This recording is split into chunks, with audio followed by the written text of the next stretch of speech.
Welcome to the deep dive. Today we're cutting through some of the noise to simplify a pretty fascinating corner of the digital world, affiliate marketing. You've probably heard the term, maybe seen the links, but do you really know the different ways people make it work?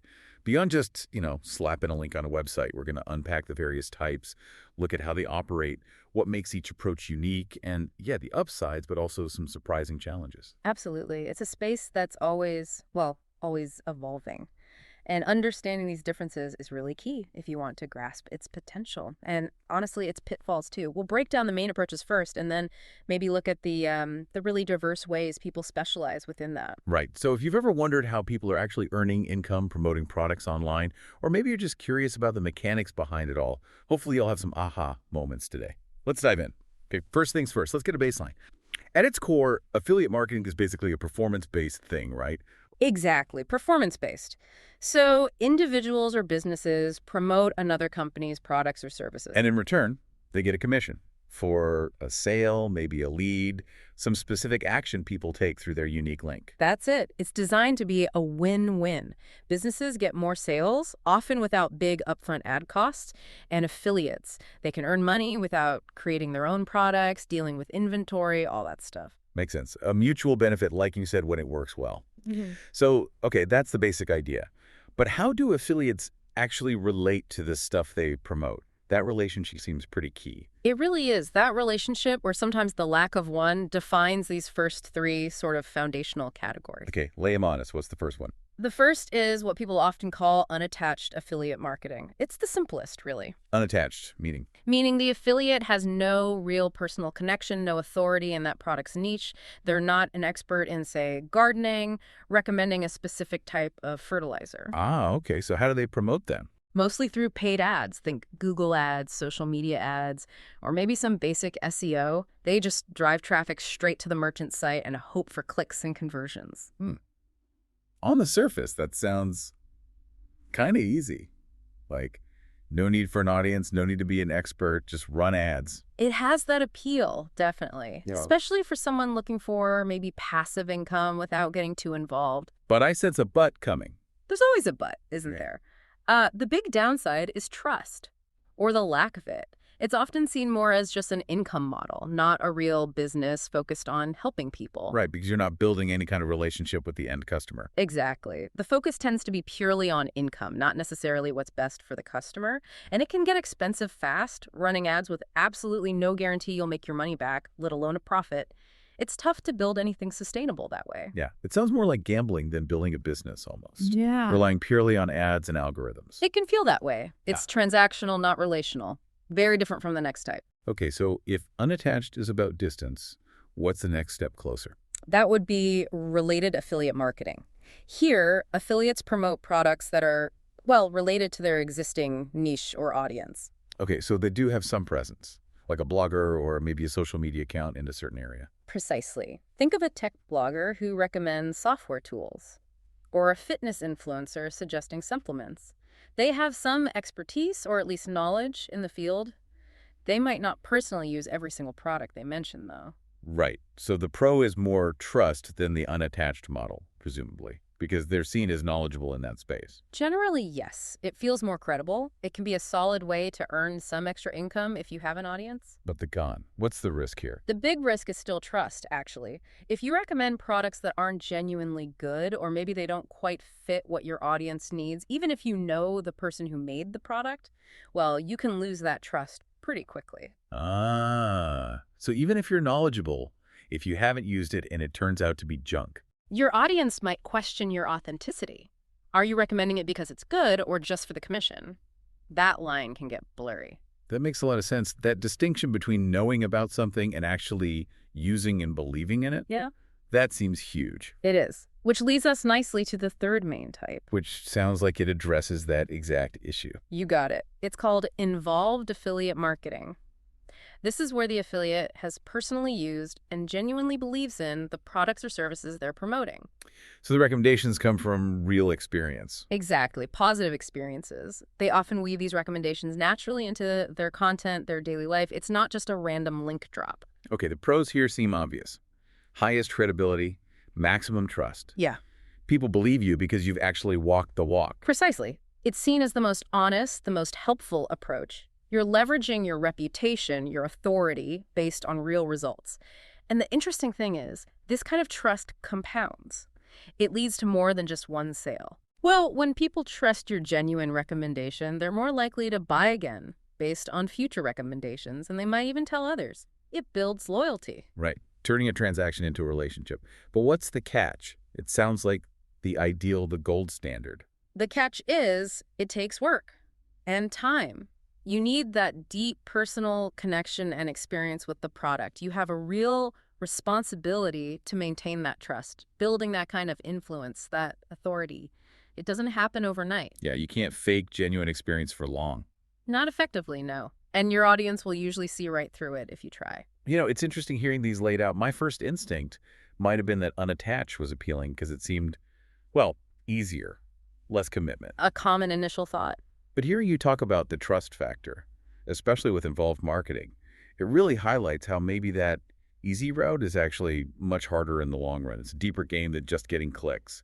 Absolutely. Trust isn't just a nice bonus in affiliate marketing. It's really the core currency. Without it, you're kind of just noise. Okay, so those are the three main ways affiliates relate to products: unattached, related, and involved. But that's kind of the why. What about the how? How do they actually do the work day to day? Right.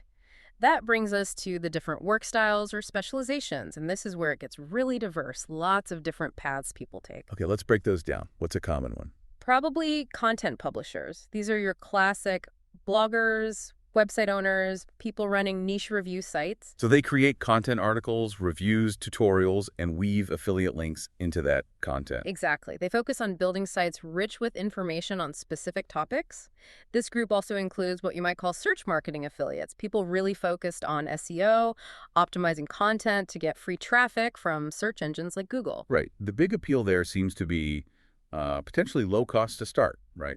Anyone can start a blog, theoretically. Right. Low barrier to entry, yeah. And if you're successful, you can build up a nice stream of passive income from that organic traffic. But challenges. Well, it's definitely not easy. It's hard work. Creating good content takes time, effort, research, and seeing results. That can easily take 6 months, maybe even longer, especially now with so much content out there. Standing out from the noise, as you say. Precisely. And if you decide to outsource content creation, that gets expensive. Plus, if you're doing reviews, you have to be honest. What if the product isn't great? You risk upsetting the brand or your audience if you aren't truthful. Always a balancing act. Okay, content publishers. Who else? Then you've got the paid advertising specialists. PPC, pay-per-click, or media buyers. These folks are different. How so? They use paid platforms, Google ads, YouTube ads, Facebook, Instagram ads to drive traffic immediately to affiliate offers. They're focused on bidding on keywords, crafting compelling ad copy, targeting specific audiences. So the big pro here is speed. Speed is the main draw, yeah. Once your ads are live, you can potentially start seeing results, start earning commissions much faster than waiting for SEO to kick in. You can also test lots of different products across different niches fairly quickly. Sounds good, but ads cost money. A lot of money, potentially. That's the big con. Yeah. Ads can be really expensive, especially in competitive markets. And just like the unattached model, there's zero guarantee you'll make a profit. It requires constant testing, tracking data, optimizing campaigns.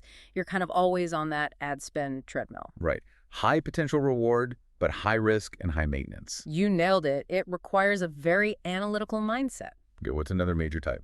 Email marketers. This is a big one. These affiliates focus on building and nurturing email lists. The money's in the list, as they say. That's the common refrain, yeah.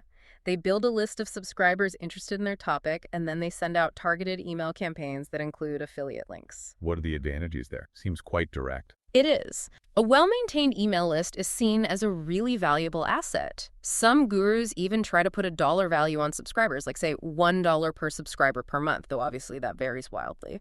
But it's efficient. You can automate email sequences, segment your list, and talk directly to people already interested. Downsides. Well, email marketing platforms aren't free, and the cost goes up as your list gets bigger. And there's a real risk of annoying your subscribers if you email too often, or if every email is just a sales pitch. You still need to provide value. Maintaining that balance again. Value first, promotion second.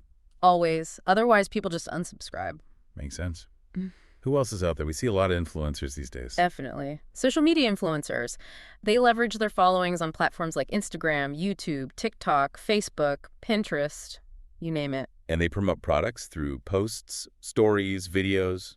Exactly. Engaging content is key. For them, it's a way to monetize an audience they've already built. If they have a big, engaged following, they can generate traffic and potential sales pretty quickly, often without direct ad spend. Seems powerful if you have the reach. The cons. You need a large and crucially engaged audience for it to be really effective for affiliate sales. Just having followers isn't enough.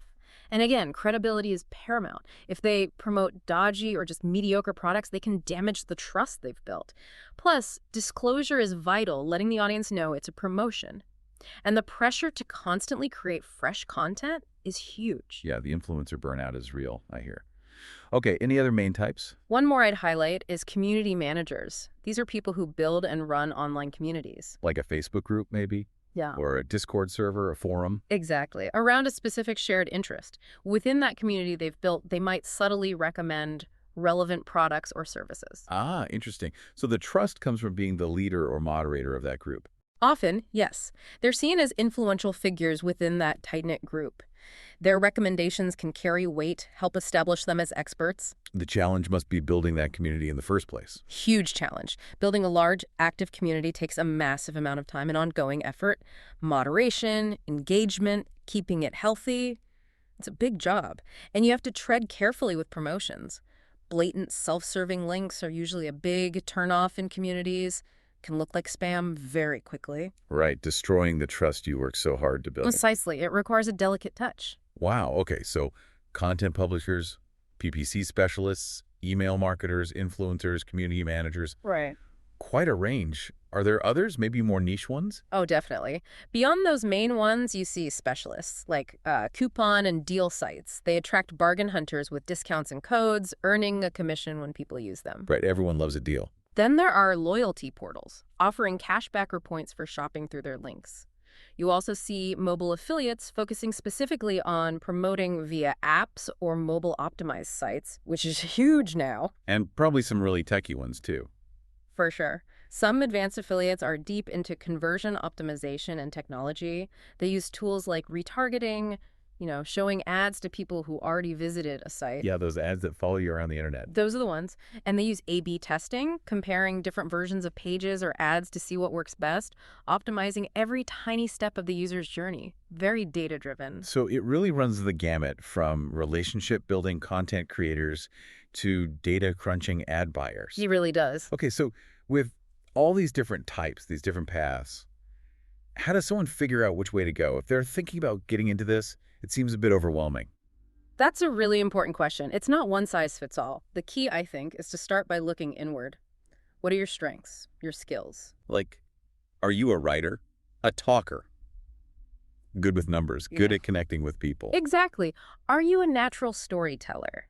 A data geek who loves spreadsheets? A community builder? Aligning the approach with your natural talents makes things much, much easier. And maybe even more fundamentally, why should anyone listen to your recommendation in the first place? That seems to be the thread connecting all the successful approaches. That's the core of it, isn't it? Your job as an affiliate isn't just pushing products. It's really about guiding people, showing them a solution to a problem they have. So finding problems you can help solve. Yes. And that almost always means it's best to promote things you're genuinely familiar with. Even better, things you've personally used and benefited from. That's where that authentic trust comes from. It strikes me, too, that these types aren't necessarily silos. You don't have to pick just one, right? You could combine them. Oh, absolutely. That's often where the real magic happens. The most successful affiliates often layer these strategies. Like, maybe you write a great blog post, content publisher, then tell your email list about it, email marketing, and maybe even run some targeted ads to it, PPC. Precisely. Or you create a YouTube video review, influencer content, and mention it in your Facebook group, community manager. Repurposing content across different platforms, using different methods to reach people, that's smart. So it really boils down to leveraging your strengths and maybe combining approaches over time. I think so. Success in this space, which is always changing, really comes down to a few core things. Focus like a laser on building trust. Prioritize being authentic. Always, always try to serve your audience first, solve their problems. And finally, never stop learning and adapting. You have to stay flexible. That feels like a really solid place to land. Focus on trust, authenticity, serving the audience, and keep learning. Well, that was a genuinely insightful deep dive. We've covered a lot of ground, from the core ways affiliates relate to products to all those different work styles and the mindset needed. Yeah, hopefully breaking it down like this helps people see the complexity, but also the real opportunities here. It's definitely more than just links and clicks. It's about connection, about providing value. So for everyone listening, maybe think about how these different types resonate with you. Could any of these approaches fit your interests, your skills, maybe a platform you already have? Perhaps it sparks an idea for sharing something valuable and building that trust. Because ultimately, in this shifting digital world, being adaptable, being innovative, and focusing on that genuine connection, that seems to be the real key. Couldn't agree more. Thanks for breaking that all down. My pleasure.